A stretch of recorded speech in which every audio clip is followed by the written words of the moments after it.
like. Oh, yeah. Hi, I'm Michael Cunningham, and I'm an international table tennis player, and I run my own company.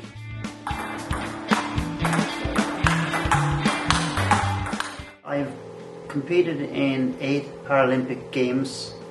My first one was in Germany, and my last one was in Sydney in Australia.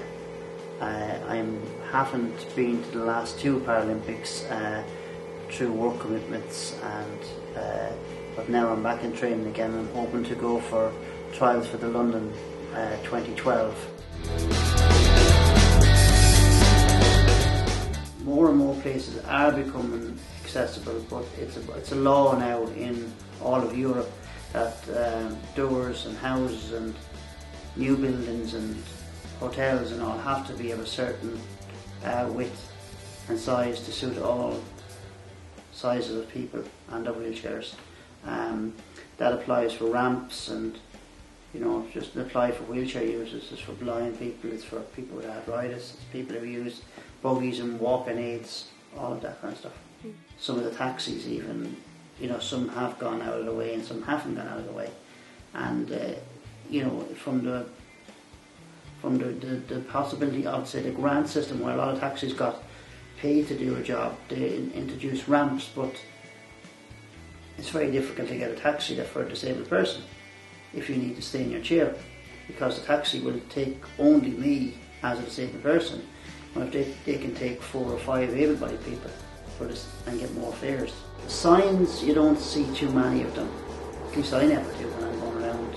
Well, sometimes you can go to places and the access might be there, but you know what, like it's either too high, or it's in a place where you can't really see it, or it's like notices are about 10 foot up, and you're 2 foot nothing down on the ground, you can't see up there. If you don't know where you're going, there's not 9 out of 10 there's not really a lot of people around to ask where am I going, or even if you do ask, they don't know.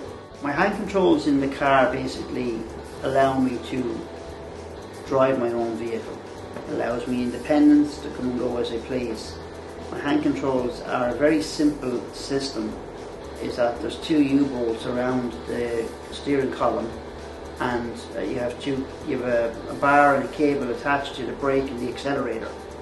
And what you do is that you pull up the handle towards the steering wheel for acceleration, and you push down towards the floor for brake.